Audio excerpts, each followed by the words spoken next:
يهده فلا مضل له ومن يضلل فلا هادي له ونشهد أن لا إله إلا الله وحده لا شريك له ونشهد أن محمدا عبده ورسوله الذي أرسله بالحق بشيرا ونذيرا وداعيا إلى الله بإذنه وسراجا منيرا لقد قال الله تعالى في كلام المجيد وفي القرآن الحميد إن الله وملائكته يصلون على النبي يا أيها الذين آمنوا صلوا عليه وسلموا تسليما اللهم صل على محمد وعلى آل محمد كما صليت على إبراهيم وعلى آل إبراهيم إنك حميد مجيد اللهم بارك على محمد وعلى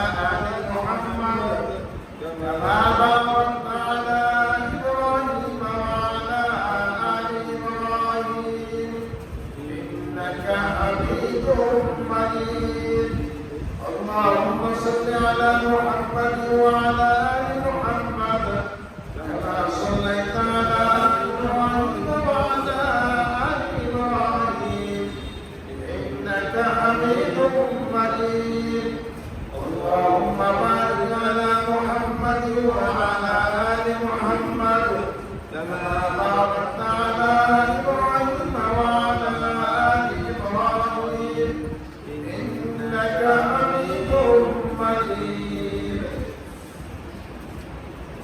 মহান আল্লাহ তাবারক ওয়া তাআলার দরবারে লাখ কোটি শুকর আদায় করছি পবিত্র মাহে জিলকদার প্রথম সমাতে জিলকদার প্রথম সমাতে আমাদেরকে যথাসময় সুস্থ স্বাস্থ্য দিয়া মসজিদে আসার বসা তৌফিক দিয়েছেন সেজন্য আমরা সকলে বলছি আলহামদুলিল্লাহ। আপনারা মসজিদে আসতে পেরেছেন, খুশি না? আমাদের মধ্যে প্রভুর কাছে ইচ্ছা থাকলো যথাসময় মসজিদে আসতে পারে না। আল্লাহ পাক রব্বুল আলামিন আমাদেরকে সুস্থ রাখেন, মসজিদে এসে বসার যে তৌফিক দিয়েছেন সেজন্য আবারও শুকরিয়া আদায় করছি আলহামদুলিল্লাহ। প্রিয় ভাই বন্ধুগণ, আল্লাহ পাক রব্বুল আলামিন আমাদেরকে এত অসংখ্য অগণিত নিয়ামত দিয়েছেন, সেই নিয়ামতগুলোর কথা যদি বর্ণনা করা এখন থেকে শুরু করি, নিয়ামত পর্যন্ত সমস্ত মানব জাগত যদি এই নিয়ামতগুলোর বর্ণনা করতেই থাকে, বর্ণনা করে কি শেষ করা যাবে না। এই কথাটি আল্লাহ পাক রব্বুল আলামিন কোরআন শরীফের মধ্যে দুইবার বলেছেন যে তোমরা আমার নিয়ামতগুলো বর্ণনা করে শেষ করতে পারবে।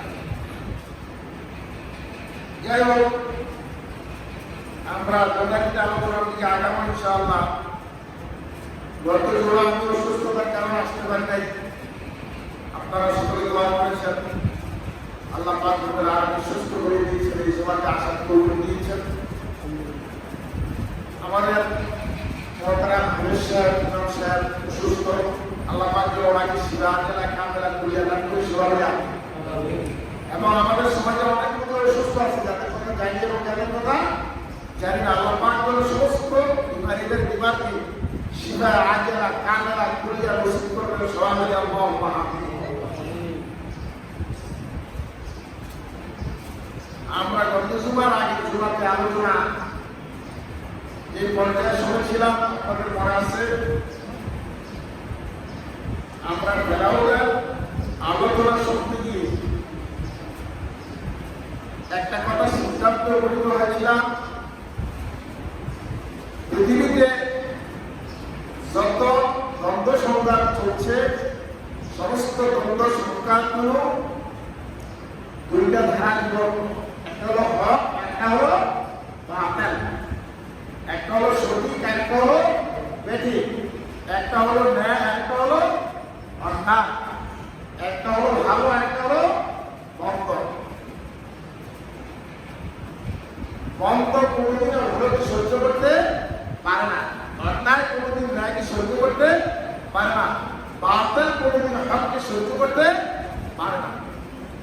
সেই কারণে দেখা গেছে পৃথিবীতে যত নবী রাসূলগণ এসেছেন তারা সকলেই ভালো মানুষ ছিলেন, তারাই পৃথিবীর শ্রেষ্ঠতম মানুষ ছিলেন, তারাই পৃথিবীর মহামানব ছিলেন, কিন্তু তাদেরকেই বেশি কষ্ট দিয়েছে। ঠিক কিনা বলেন?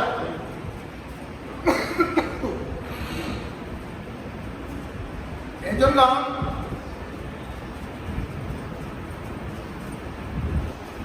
হক এবং বাতিলের যে দ্বন্দ্ব, এটা কোনোদিনও থেমে যায় নাই, আর কিয়ামত পর্যন্ত কোনোদিনও থেমে যাবে না। হক এবং বাতিলের মধ্যে এই দ্বন্দ্ব, এই সংঘাত চলতেই থাকবে, চলতেই থাকবে। তো আল্লাহ পাক রব্বুল আলামিন হকের পক্ষে আছেন না বাতিলের পক্ষে আছেন?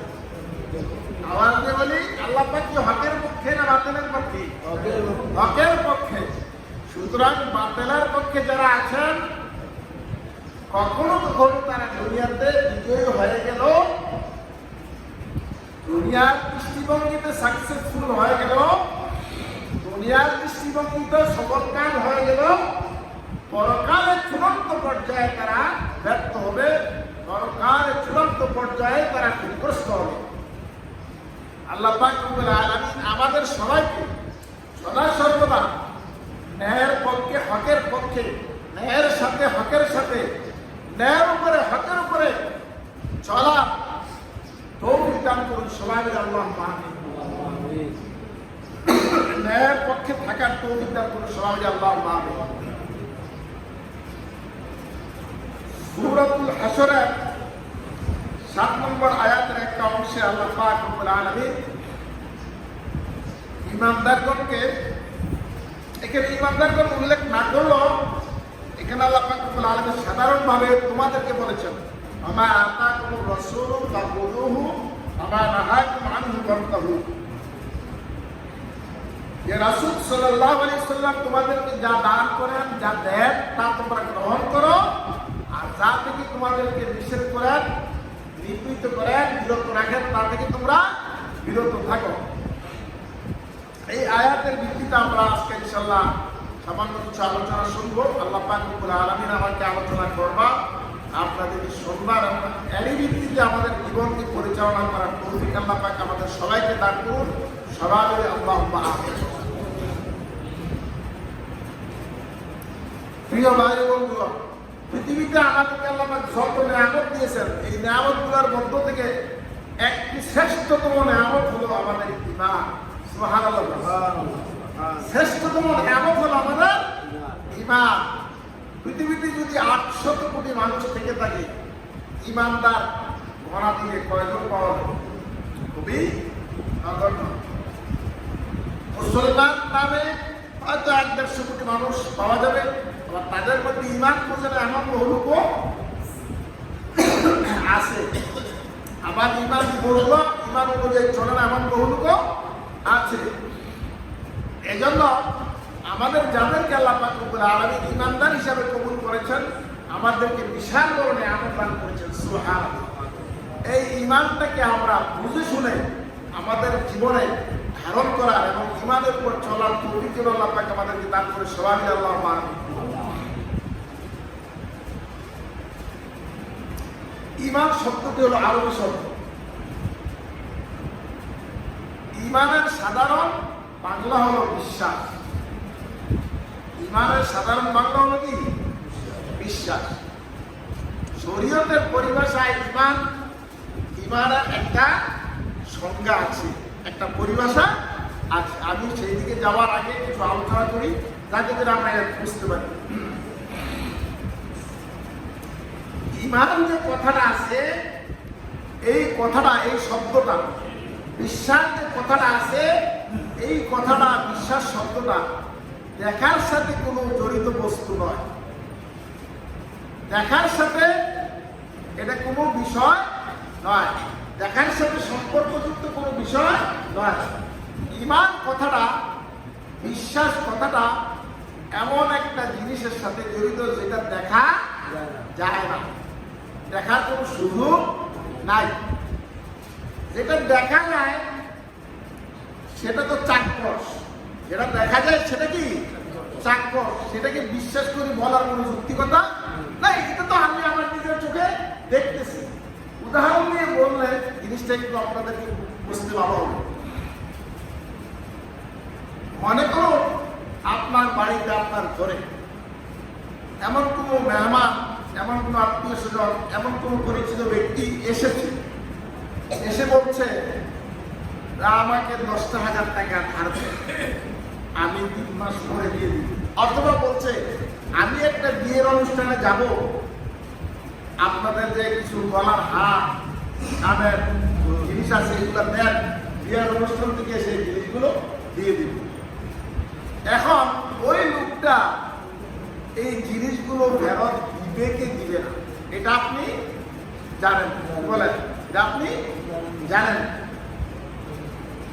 টাকাটা ফেরত দিবে কি দিবে না এটা আপনি জানেন। এখন তিনটার যে কোনো একটা অবস্থায় আপনি পতিত হবেন। একটা হলো তাকে হয়তো বিশ্বাস করবেন, আর না হয় তাকে অবিশ্বাস করবেন, না হয় বিশ্বাসও করবেন না, অবিশ্বাসও করবেন না, সন্দেহ করবেন। অবস্থা কটা হবে? আমাদের বলি কটা হবে? হয়তো বিশ্বাস করবেন, না হয় অবিশ্বাস করবেন, না হয় বিশ্বাসও করবেন না, অবিশ্বাসও করবেন না, মাঝখানে একটা অবস্থা আছে সন্দেহ করবেন।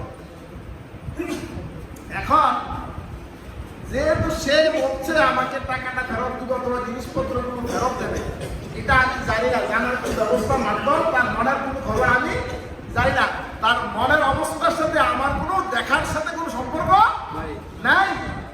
এখন তাকে যদি আপনি বিশ্বাস করেন, তার সাথে আপনার কার্যক্রম হবে একরকম। আর যদি তাকে অবিশ্বাস করেন অথবা সন্দেহ করেন, তার সাথে আপনার কার্যক্রম হবে আরেক রকম। ঠিক কিনা বলেন? অবস্থা তিনটা হইল, কার্যক্রম হবে 2 প্রকার। কার্যক্রম কয় প্রকার হবে? 2 প্রকার। বিশ্বাস করলে তাকে আপনি দিবেন, আর অবিশ্বাস করলে অথবা সন্দেহ করলে তাকে আপনি দেওয়া থেকে বিরত থাকবেন। মানুষের মধ্যে যখন বিশ্বাস জন্মে, ঈমান জন্মে, তখন মানুষের কার্যক্রম হয় একরকম। আর যখন ঈমান জন্মে না, অথবা অবিশ্বাস থেকে অথবা সন্দেহ থাকে, তখন মানুষের কার্যক্রম হয় আরেক রকম। যেমন যেই লোকটা আপনার কাছে 1,000 ধার চাইল অথবা 10,000 টাকা ধার চাইল, আপনি যে তাকে টাকাটা দিলেন, কি জন্য দিয়েছেন? আপনার মনে একটা বিশ্বাস জন্মাইছে যে সে তার টাকা সেরে গেলে, তার অসুবিধা সেরে গেলে এই 10,000 টাকা আমাকে এনে ফেরত দেবে। এই জন্য তো আপনি তাকে 10,000 টাকা ধার দিয়েছেন, অত এই জন্যই তাকে 1,000 ধার দিয়েছেন। যদি আপনি সন্দেহ করতেন তাহলে তাকে কি দিতেন? কথা বলেন, সন্দেহ করলে কি তাকে দিতেন? দিতেন না। যদি অবিশ্বাস করতেন তাকে দিতেন? দিতেন না। অনুরূপ ভাবে পৃথিবীর মানুষগুলো যদি আল্লাহ পাক রব্বুল আলামিনকে বিশ্বাস করে, তাদের কাজ হবে একরকম। আর যদি আল্লাহ পাক রব্বুল আলামিনকে বিশ্বাস না করে অথবা সন্দেহ করে আল্লাহ আছে কি নাই, আল্লাহ যা বলেছেন তা সত্য কি মিথ্যা, এরকম সন্দেহ থাকে, তাহলে তাদের কার্যক্রম হবে আরেক রকম। কথাটা কি বুঝাইতে পারছি? তাহলে আমাদের জীবনের যত কাজ আছে, আমাদের জীবনের সকল কাজগুলোর সাথে বিশ্বাস নামক কথাটার, ঈমান নামক কথাটার একটা সম্পর্ক আছে কি নাই? কথা বলেন, আছে কি নাই? ঈমান নামক শব্দটার সাথে কাজের কোনো সম্পর্ক আছে কি নাই? আছে। আপনার যে এখন মসজিদে আসছেন, কি জন্য আসছেন? আমাদের বলেন, নামাজ পড়ার জন্য আছে না? নামাজ কি জন্য পড়বেন? আল্লাহকে বিশ্বাস করবেন। নামাজ পড়লে বড় কালে জাহান্নাম থেকে নাজাত পাওয়া যাবে, জান্নাত লাভ করা যাবে, আল্লাহ পাক সন্তুষ্ট হবে, এরকম একটা বিশ্বাস থেকে তো আসছেন নাকি? হ্যাঁ, এই বিশ্বাসটা যাদের যত ডিপ তারা তত নামাজ থেকে কি বিরত। বিশ্বাসটা যাদের যত শিথিল, বিশ্বাসটা যাদের যত ঢিলা, বিশ্বাসটা যাদের যত দুর্বল, তারা ততই নামাজ থেকে কি দূরে থাকে। আর বিশ্বাসটা যাদের যত মজবুত হয়, ফরজ নামাজও তার থাকে, তার নফলও থাকে, তার তাহাজ্জুদও থাকে, তার রোজাও থাকে, তার সমস্ত জিনিসগুলো সুন্দর হয়ে যায়। ঠিক কিনা বলেন? এজন্য বিশ্বাসের গুরুত্ব মানুষের জীবনের কর্মে বিশাল বড় প্রভাব বিস্তার করে। এখন এই ঈমানকে বলা হয় বিশ্বাস। মুসলমান হলে, ঈমানদার হতে হলে কয়েকটা বিষয়ের প্রতি বিশ্বাস রাখতে হবে, ঈমান রাখতে হবে। এই বিষয়গুলো আমরা জানি। এখন বিশ্বাসের বিপরীত, ঈমানের বিপরীত একটা জিনিস আছে, সেটার নাম হলো শিরক। সেটার নাম কি? আবার তেমন শিখতে হবে, মুখস্থ করে ফেলতে হবে।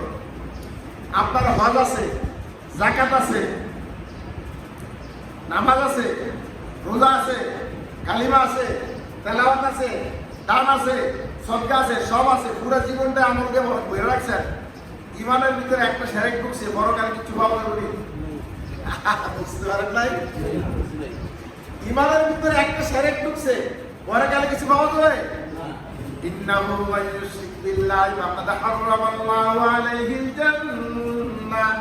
আল্লাহ পাক রব্বুল আলামিন বলেন, নিশ্চয় যারা মান ইউশরিক বিল্লাহ, আল্লাহর সাথে শিরক করলো, ফাকাদ হারামাল্লাহু আলাইহিল জান্নাহ, আমি আল্লাহ রব্বুল আলামিন তাদের জন্য চিরকালের জন্য জান্নাত হারাম করে দিয়েছি। নাউযুবিল্লাহ। তাহলে আপনার পুরো জীবনে যত নেক আমল করেছেন, সমস্ত নেক আমলগুলো বরবাদ করে দেওয়ার জন্য যে কোনো একটা শিরকে কি যথেষ্ট? তাহলে শিরক সম্পর্কে আমাদের জানা দরকার আছে কি নাই? আছে। অন্য আয়াতে আল্লাহ পাক রব্বুল আলামিন বলেন, ইন্নাল্লাহা লা ইয়াগফিরু আন ইউশরাকা বিহি ওয়া ইয়াগফিরু মা দুনা যালিকা লিমান ইয়াশা। নিশ্চয় আল্লাহ শিরক ব্যতীত যে কোনো গুনাহ ইচ্ছা করলে মাফ করে দিবেন। সুবহানাল্লাহ। এই মাপটা দুনিয়াতে করতে পারেন, আখিরাতেও করতে পারেন, কিন্তু শিরক গুনাহ আল্লাহ পাক মাফ করবেন না। তওবা ছাড়া, শিরক পরিত্যাগ করে তওবা করা ছাড়া শিরক গুনাহ আল্লাহ পাক কি করবেন না? মাফ করবেন না। তাহলে শিরকটা সম্পর্কে বোঝার দরকার আছে কি নাই? কথা বলেন, বোঝার দরকার কি আছে কি নাই? আছে। কিন্তু আমাদের দেশের মানুষ বেশিরভাগ শিরক সম্পর্কে গাফেল, শিরকটা বুঝেই না শিরক কি জিনিস। কেউ মনে মনে এই চিন্তা করলেন, জিকুত হয় না, খাজা বাবার দরবার একটা ছাগল দেই, খাজা বাবা খুশি হইলে আমার সন্তান হবে। মনে মনে চিন্তা করছেন নাকি? দিচ্ছেন না।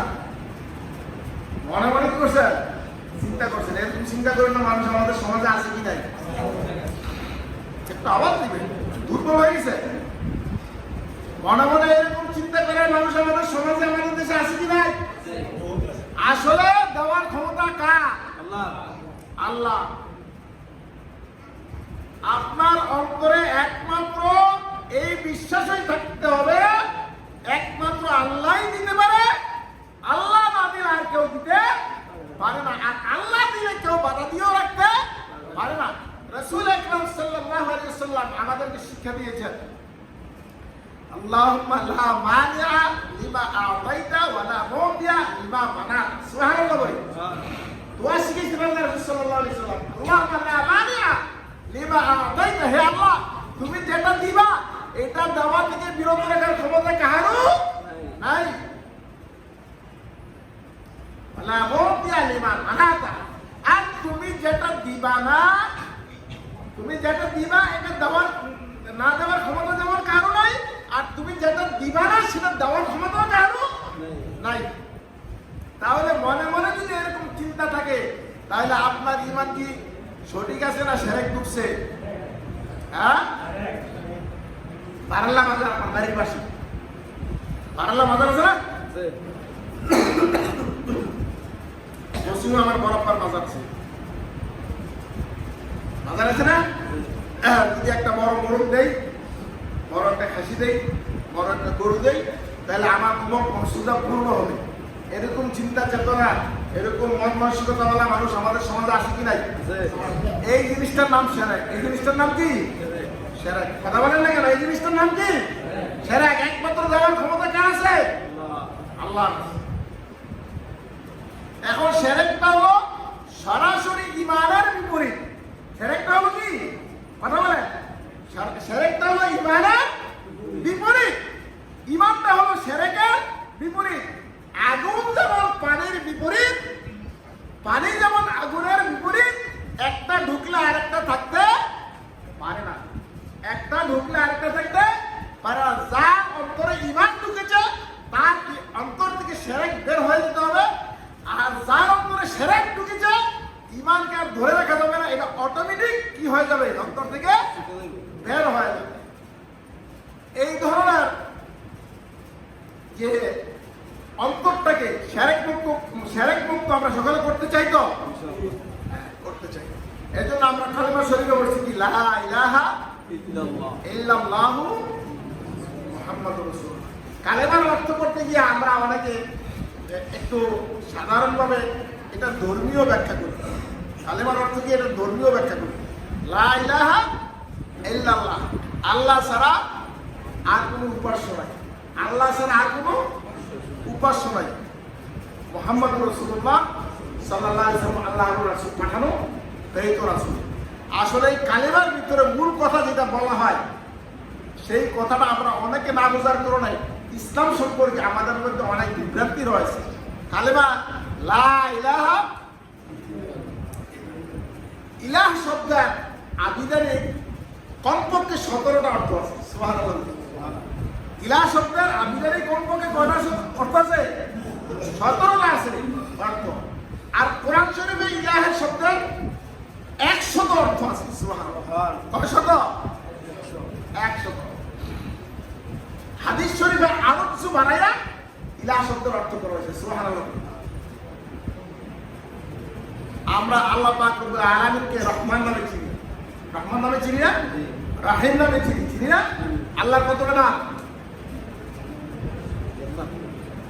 আল্লাহ সহ 100। আল্লাহ সহ 100। এই আল্লাহ সহ 100 এই ইলাহের মধ্যে আল্লাহ যেমন আছে বাকি 99টা নামও আছে। সুবহানাল্লাহ বলি। আল্লাহ যেমন আছে বাকি 99টা নামও আছে। তো লা ইলাহা ইল্লাল্লাহ বলতে শুধু এই কথাই আমরা বুঝাই না, ইবাদতের উপযুক্ত তো একমাত্র আল্লাহ, শুধু এটাই বুঝি না। আইনদাতাকে, বিধানদাতাকে, সাহায্যকারীকে, শাস্তিদাতাকে, ভয় পাওয়ার মালিককে, আশা করার জায়গা কোনটা? এইরকম করে আল্লাহ পাক রব্বুল আলামিনের মধ্যে যত গুণ আছে সমস্ত গুণগুলো সহকারে একবার আমরা বলতেছি লা ইলাহা ইল্লাল্লাহ। শুধু আল্লাহ আল্লাহ ইবাদতের উপযুক্ত এটাই স্বীকার করলাম না, একমাত্র আল্লাহই রহমান, আল্লাহই রহিম, আল্লাহই গফুর, আল্লাহই গফফার, আল্লাহই করিম, আল্লাহই সত্তার, আল্লাহই জব্বার, আল্লাহই কাহ্হার, আল্লাহই মালিক, আল্লাহই কুদ্দুস। আল্লাহ পাক রব্বুল আলামিন সব কিছুর একছত্র মালিক। দুনিয়ার মালিক কে?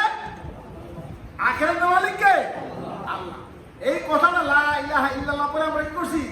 বিশ্বাস করছি। আসলে কালিমাটার ব্যাখ্যাটার মধ্যে একটু বুঝতে একটু ত্রুটি থাকার কারণে আমাদের আমল আখলাকের মধ্যে কি আছে? কিছু ত্রুটি আছে কি নাই? যেদিন কালেমার ব্যাখ্যা আমাদের সামনে স্পষ্ট হবে এবং আল্লাহকে যেভাবে বিশ্বাস করার কথা সেভাবে বিশ্বাস করব, আমাদের আমলের মধ্যে পরিবর্তন হবে। আল্লাহ পাক রব্বুল আলামিন আমাদেরকে বুঝবার এবং আমল করবার তৌফিক দান করুন। সুবহানাল্লাহ। আমিন। ওয়া আখিরু দাওয়ানা আলহামদুলিল্লাহ।